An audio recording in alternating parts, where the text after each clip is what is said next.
The big names you know, the other guys you've never heard of. Until now. This is Around the Nest. Jay talking around the Blue Jays minor league system.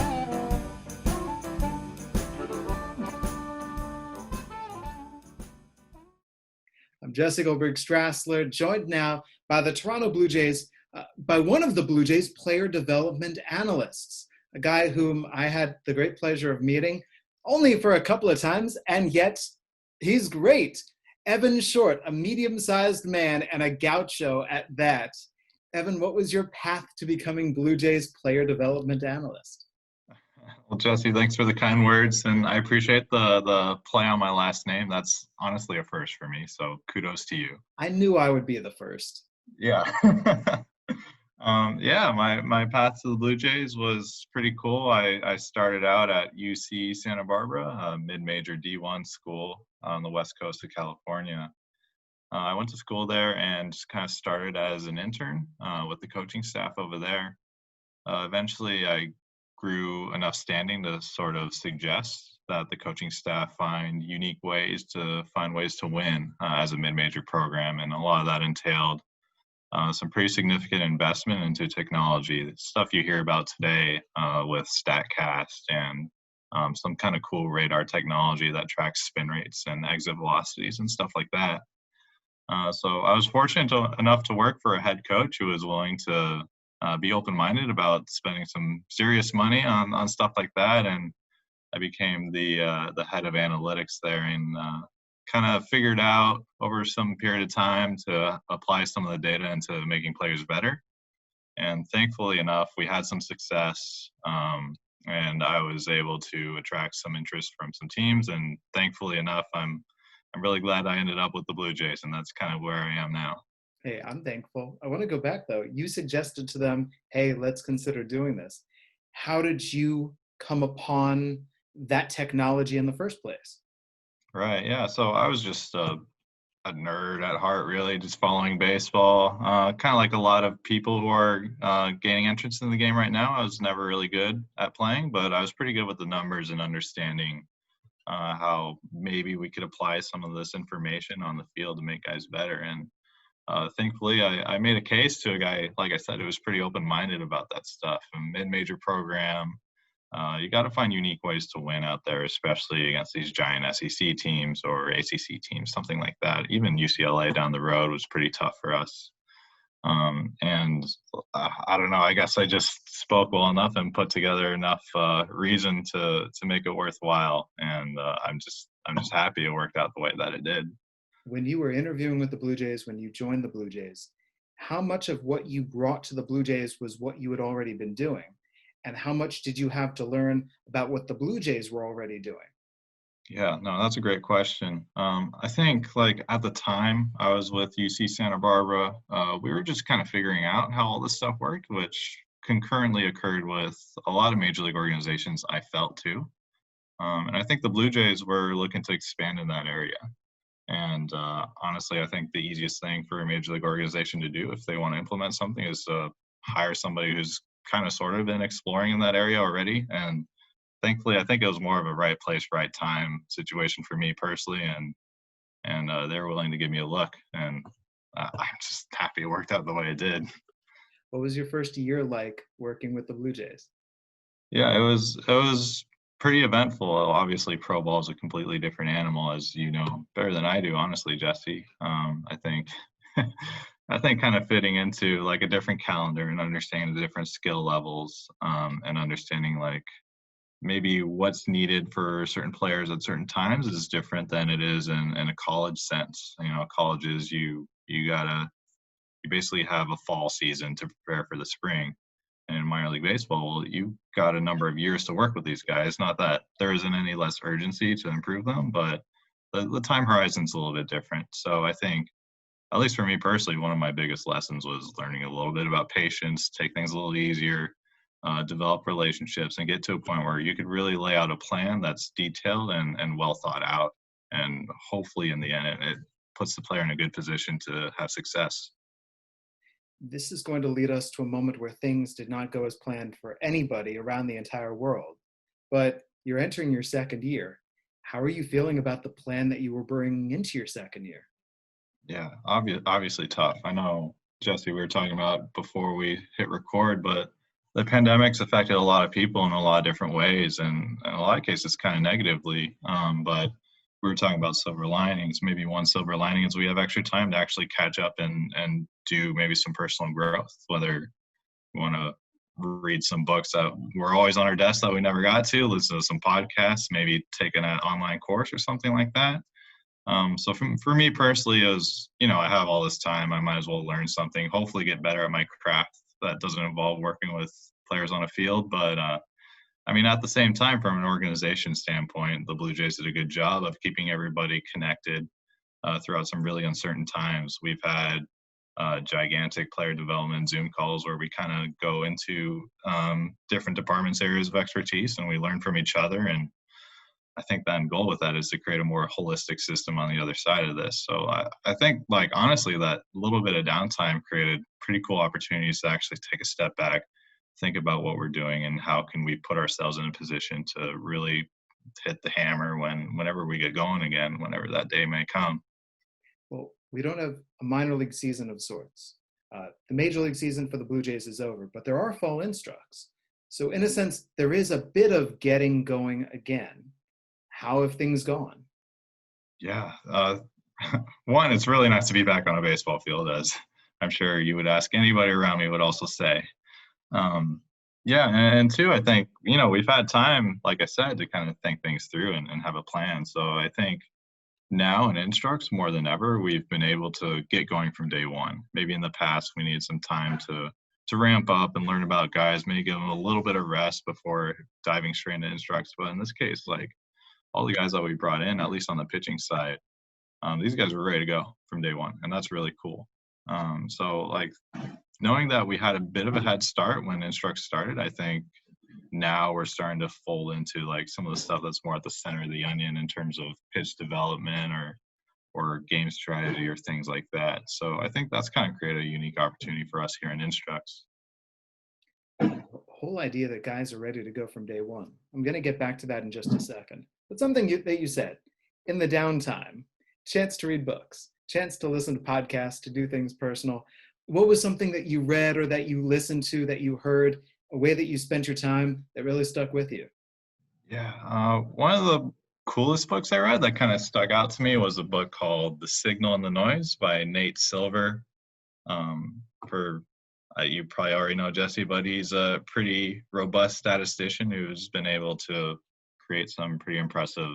He's known for his election models, but he's done all sorts of stuff in sports and even betting and stuff like that. But I think one thing that I took away from that book was, the world around us, as the title implies, is really noisy. And at times it's really hard to find the truth with all this chaotic randomness that's around us. And sometimes, like, things don't always seem as they may be. So having maybe a little bit more of an eye of skepticism in terms of the cause and effect relationship for the things around you is good to know. I would say that data analytics is a really good example of trying to find the truth and cutting out anything that is not actually correlation and causation, or something that you might come in with a preconceived notion. So for you personally, when you first entered baseball in the years entering in, was there something that you believed that the more that you've worked with technology and gotten into baseball, the more you say to yourself, this is not actually true? Yeah, it's funny. Like, you always hear about these phrases or cliches thrown around baseball pretty commonly. Whether it's at least, like, from a micro perspective with pitches, like, oh, he didn't get out in front of his curveball or something like that. Well, like, and phrases like that. Well, now, like, in some cases, we actually have the opportunity to measure some of that with some of the cool technology that's kind of around us. And it's like, well, we could look at his release point of his curveball, and we could actually see if it's getting the result that the pitcher's aiming to have. So we could actually definitively answer some of this stuff. And to your point about having maybe a little air of skepticism sometimes about some of these things, I think, like, now the fact that we could actually measure and track some of these things brings us to a point where we could definitively say if, like, these things are true or they're not true, or they apply to some guys, maybe they don't apply to other guys. And that's been kind of a rewarding discovery experience in and of itself. I think about you with pitching. And this year at the major league level, we saw the Blue Jays go through a lot of pitchers, and Thomas Hatch came up, and Patrick Murphy came up, and other guys, Julian Merriweather, that now they've had the chance to work with analytics. Were you able to sit back and contrast how any of those guys might have pitched before compared to how they're pitching now and seeing how that's changing their effectiveness? Yeah, I think one really good example that there's been some publicity around is, you already mentioned him, Thomas Hatch. I know we got him in a midseason trade last year at the deadline with the Cubs.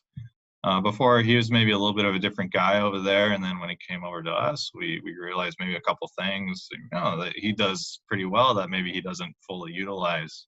And developing the relationship, seeing where he's at, seeing how he fit into the Cubs system, how he wants to fit in ideally, and then figuring out, well, what's the best version of Thomas Hatch for us as we see it as the Blue Jays, not as the Cubs, not as anybody else.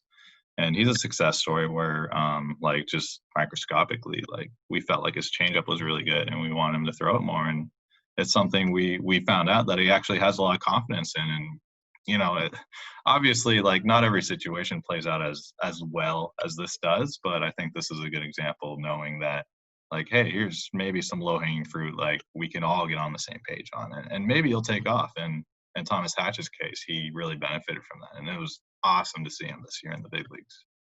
Let's talk about those pitchers in the Instructs. It amazes me that, as you said, that the guys look like they hadn't missed a beat. Were there stories of guys building mounds at home? How did everybody? It's so tough as a pitcher. We know if a guy misses a start or if a reliever has not worked in a couple of days, you worry about how he's going to be. This was month 7. Yeah. Like you said, some guys really had to find creative solutions to sort of approach building a workload. Without a minor league season, you need to replace the work somehow. So, like you said, some guys actually did build their own mounds in our organization. Some guys never had access to the basic stuff, even like a catch partner. So they were basically playing catch into a net the whole time. One pitcher that we've had in Instructs is from Puerto Rico, and quarantine was pretty strict down there for a little while, and he was literally on an island throwing to a wooden fence every day for months. And somehow he found a way to get better, to his credit. And you hear about these amazing stories about guys being not only creative, but having the tenacity to get after it, even through all the monotony and the uncertainty, to find themselves in a way where, eventually by the time it was time to extend invites to camp, they're ready to go. And that's a huge credit to themselves. So not only earn that opportunity to make them better, but for themselves, but also to earn the opportunity to come to camp where we could actually have a structured environment and hopefully replace some of the reps that might have been lost during a minor league season we never had. It's difficult. There's no competition against other teams in that day-to-day. There's no how do you adjust from May to June to July over the course of a long season. But still, if I may ask, which players have opened up eyes after arriving? Yeah, there are a couple other pitchers who we like to say did quarantine right. I think a couple examples were 20th round picks from 2019, Jimmy Robbins and Anders Tolhurst. I think they've opened some eyes in camp. They put on some pretty good weight. They added some functional strength over the offseason, and it's really manifested in basically what's coming out of their hand when they're on the mound. And that's exciting. It's cool to see guys who maybe weren't, at the top of the draft boards or anything, but still create opportunities for themselves and really using quarantine constructively in a way that really hammered home on some priority goals that they had. All these players are right now at the complex, the new refurbished, and it's not completed complex, right? It's going to be complete, but what is that like? Yeah, so it's a little weird. Jesse, as you know, we actually have 2 separate sites here down in Dunedin, Florida. We have the complex in one part of Dunedin, and we have the Major League Stadium in the other part. So Instructs itself is happening at the stadium, which is cool. Facilities are Major League caliber, and it's awesome to be here. And the complex, like you said, is still being constructed. We're starting to move some stuff over from our old building to the new building. So I don't know when exactly move-in date is, but that seems to be a good sign. But we also have a rookie camp and rehab set up with the complex. So there's been a little bit of bouncing back and forth between the two sites. But nevertheless, I think in the future, once that complex gets built, it'll be a little bit more robust to handle larger groups of personnel and things like that. So hopefully it'll be pretty smooth moving forward. That's awesome. Let me Yeah. ask you, you wake up in the morning, what does a day in your life in Instructs look like? Yeah, so we start pretty early. Our days start around 7 or 8 or so with the players. So staff usually gets in an hour or two before that, probably a couple hours. Plan for the day. So at least I'm involved more so on the pitching side. So with pitchers, we try to meet and give individualized attention with as many pitchers as possible. We usually try to have a touch point every 2 or 3 days. And then afterwards, we do individualized work where hopefully, we have some limitations with staff and everything with protocols, but we try to keep that coach to player ratio as large as possible. Trying to figure out my denominator there. And then kind of just work on really specific individual things that we really think could make players better, both in a practice setting and in a game setting. So, as you've known about Instructs for a while, the game results don't matter as much as just hammering home like one or two things they're specifically working on to hopefully build a skill that they could bring into competition in spring training 2021, assuming we have one as normal. When you work with the pitchers, you also, by nature of the way it works, you have to work with the catchers. How are the catchers doing? Oh, they're great. Catchers are awesome. We've done some pretty weird things and some bullpen sessions and live hitter sessions where we're throwing like visual objects around the plate and we have constraints thrown around and they got to throw it through nets to a cat. So they're hanging with us and man, they're good sports about it. I think secretly they're probably muttering a little bit more under their breath about the pitchers more than maybe we're acknowledging, but no, they've been great. And honestly, like the cliche of them being another pitching coach out there is absolutely true. And I think it's never been more apparent if we're actually working on pitch development or sequence development or anything like that. Like they're the number one source of feedback for those things. So not only are they great to have around, but they're actually really necessary and really important for tracking the things that we're trying to work on. Of those different creative things, was there a shower thought that you had, a wild idea that you had out of nowhere that you've been able to implement? Oh, yeah, I'm not super proud of this one, but you're familiar with the concept of tunneling. You throw two different pitches and they try to stay on the same flight basically as long as possible. So one shower thought that I had with help from our director of pitching, Matt Bushman, was creating a sort of physical tunnel point in a bullpen where you have to throw these pitches at the specific spot. So I tried to create it using just a bunch of stuff I see laying around, like the batting cage and everything. And it's cool. It's cool when it works, but if you were to throw the ball and not hit the target perfectly, it'll ricochet everywhere. So you gotta keep your eyes peeled if you're around the bullpen if we're using that. Oh man, Evan, I love it. Toronto Blue Jays player development analyst and gaucho, Evan Short, thank you so much for your time. Cool, Jesse. Love being on. Thanks so much.